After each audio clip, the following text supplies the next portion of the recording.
Olá amigos, sejam bem-vindos a mais um vídeo do meu canal. Eu sou o Lucas Knaip e vamos falar sobre uma das corridas históricas da Fórmula 1, o Grande Prêmio de San Marino em 2005, né? Sempre realizado no Autódromo Enzo Dino Ferrari, conhecido como Imola, né? E eu acho que é a corrida que mostrou que o Alonso era um grande gênio do esporte, né? A gente já sabia que ele era bem talentoso, né? Ganhou corrida em 2003, né, no Grande Prêmio da Hungria, e assim, em 2003, 2004 a gente já sabia que o Alonso era bom, mas o quão bom ele era, né? Porque e se ele tivesse um carro para brigar por título, ele estava à altura desse desafio? Em 2005 foi o ano do primeiro título do Alonso, mas até aquela corrida ele era pelo que uma corrida ali, né? Não havia disputado um título antes. Em 2005 foi a primeira oportunidade dele. Foi um ano de mudanças de regulamento bem drásticas e foi quando a Fórmula 1 fez aquela mudança até hoje muito controversa de proibir a troca de pneus para prejudicar a Ferrari. Vimos de 5 anos de títulos de Michael Schumacher e de um domínio absoluto da Ferrari em 2004, né? Então eles sentiram a necessidade, tem que acabar com esse domínio de alguma maneira. Eles atacaram a Bridgestone, né? Basicamente que a Bridgestone fazia aqueles pneus que duravam um curto espaço de tempo, mas rendiam melhor que os pneus Michelin, e a Michelin já estava acostumada a fazer pneus que duravam mais. Então, assim, a gente viu que a Michelin levou muita vantagem e a Ferrari acabou sendo bastante prejudicada por isso, como era o objetivo, e os protagonistas daquela temporada seriam Kimi Raikkonen e Fernando Alonso. O problema para o Raikkonen era que a McLaren era um carro muito pouco confiável. E acabava assim, às vezes estava liderando a corrida e abandonava. E aquela corrida em San Marino é legal porque assim, Imola é uma pista que já estava quase saindo da Fórmula 1, né? E era uma pista difícil de se ultrapassar, mas não impossível, né? E era uma corrida que a Renault não estava confiante, né? Apesar de ter se classificado em segundo, o Alonso estava com um problema em um dos cilindros do motor e estava andando em modo conservador basicamente o fim de semana inteiro. Então, obviamente deu um gás maior na classificação, mas assim, a vitória era quase na certeira para o Raikkonen, porque era uma Renault tentando reduzir prejuízos. Mas as coisas foram acontecendo no fim de semana e estavam só ajudando o Alonso. O Fisichella não fez um grande fim de semana, Montoya se machucou jogando tênis, essa história é verdadeira, tá, gente? É uma coisa bizarra e por isso ele perdeu algumas corridas, né? O Alexander Wurz foi o substituto dele, e as Ferraris, como eu disse, estavam indo mal, especialmente no fim de semana que se parecia ser bom. O Barrichello não classificou bem e o Schumacher errou na classificação, iria largar apenas a 13ª posição. E quando o Raikkonen quebra antes sequer da 10ª volta da corrida, a vitória estava na mão do Alonso para todo mundo. Era vitória tranquila, fácil, nem teria que disputar muita coisa. Todo mundo imaginava que seria um passeio de Fernando Alonso sem ter que forçar muito o carro. A sorte parecia sorrir para Alonso em qualquer momento daquela temporada. A questão é, naquela corrida, Michael Schumacher teve uma de suas performances mais impressionantes na Fórmula 1 e os pneus Bridgestone finalmente apareceram com algum nível de competitividade, né? O Schumacher largava em 13º, se beneficiou de algumas quebras, acho que o Fisichella bate, o Barrichello tem problemas elétricos e o Raikkonen, obviamente, como eu disse, abandonou, então ele já sai de 13º para 10º. Mas ainda havia, obviamente, muitos carros para superar numa pista que era muito difícil de se ultrapassar. Mas é aquela questão, largando lá de trás, colocou mais combustível e ele ficou algumas voltas ali andando com um carro mais leve e, é claro, dando aquelas voltas de classificação históricas do Schumacher.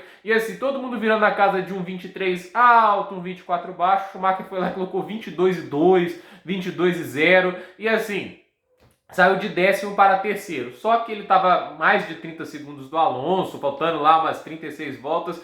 Ninguém acreditava muito que haveria uma disputa pela vitória ainda. Só que o ritmo do Schumacher, impressionantemente, continuou muito rápido. Ele foi tirando a vantagem, tirando. E a vantagem que era de 31 segundos, quando o Alonso foi parar, era menos de 10, né? Só que aí o Jenson Button estava entre eles, né? O Button estava na segunda posição. Depois da corrida a gente descobriria que as Hondas, tanto a dele como a do Takuma Sato, estavam irregulares.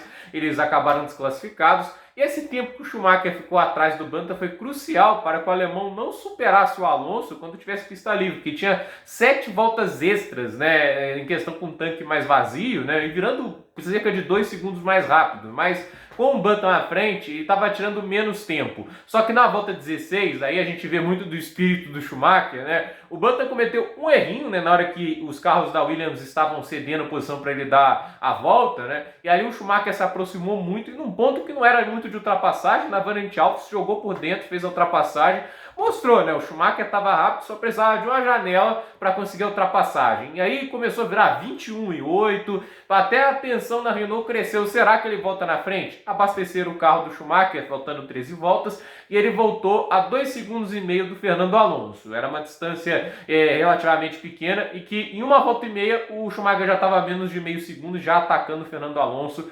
E aquela questão, mesmo que Imola fosse um lugar muito difícil de ultrapassar, havia um piloto conseguindo andar mais de 1,5 segundo por volta mais rápido. Então, é aquela história. E não era qualquer piloto, era o Michael Schumacher, o atual pentacampeão da Fórmula 1, e quando estava no melhor carro, era um cara implacável. Então, assim, o Alonso, ele tinha um desafio inacreditável. O Jenson Button, que todos sabem, um ótimo piloto, aguentou algumas voltas, cometeu um erro, foi lá e ultrapassou. E o ritmo do carro da BAR, da Honda, era muito similar ao que a Renault estava apresentando. Então, como conseguir impedir o Schumacher de fazer uma ultrapassagem naquele momento, e no momento que ele não tinha que ser conservador? Porque antes o Schumacher poderia esperar, já que ele teria vantagem de andar com o carro mais leve depois. Ali não, era o Schumacher ataque total. E aí a gente viu a genialidade do Alonso, né? Porque não foi só uma simples defesa, ele conseguia fazer algumas táticas interessantes de andar mais lento de propósito nas curvas de baixa para prejudicar a tração do Schumacher. Ele fez assim essa tática para prejudicar a saída de curva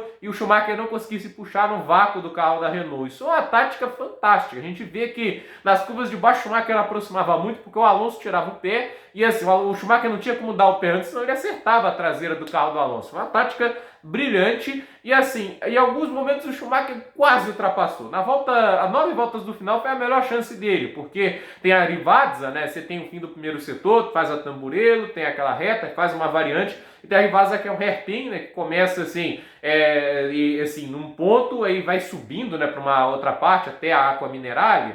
E assim, nesse momento o Alonso cometeu um erro e o Schumacher saiu colado dele e até tenta fazer a ultrapassagem. Ali não era um ponto, mas ele chega a colocar o carro de lado, só que mesmo assim o Alonso tem a frieza de manter o Schumacher atrás, mesmo ele assim, uma distância muito pequena. Normalmente as perseguições na Fórmula 1, você não vê um piloto perseguindo o piloto da frente com tanta proximidade, mas era a pressão absurda que o Schumacher colocou e o Alonso não cometeu erros, fez a tática dele e terminou a corrida menos de 3 décimos à frente do Schumacher, mas com uma vitória consagradora e que mostrava a que o espanhol veio à Fórmula 1. A gente sabe que teve vitórias talvez até mais brilhantes do Alonso, mas aquela foi a consagração máxima. Ele segurou o Michael Schumacher, tendo um carro que estava claramente mais rápido, e a gente sabe o piloto que o Schumacher é. Então, assim, foi uma amostra de brilhantismo do Alonso que foi reconhecida até pelo Schumacher, né? Ele falou que estava satisfeito com a corrida dele, mas aquela pilotagem do Alonso mostra porque ele foi o primeiro e ele foi o segundo, então foi até um reconhecimento bem legal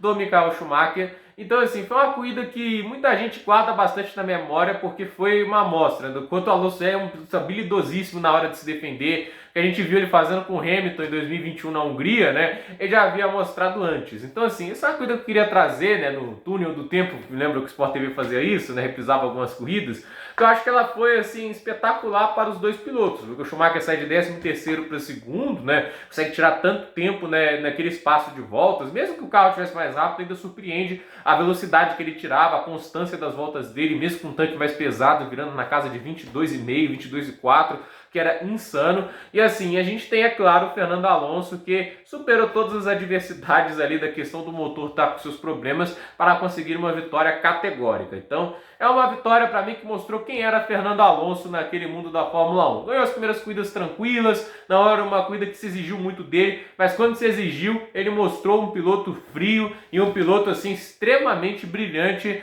para conseguir sustentar sua vitória. Gente, por esse vídeo é isso, dúvida nos comentários, deixe seu like, se inscreva no canal, compartilhe esse vídeo e até o próximo vídeo.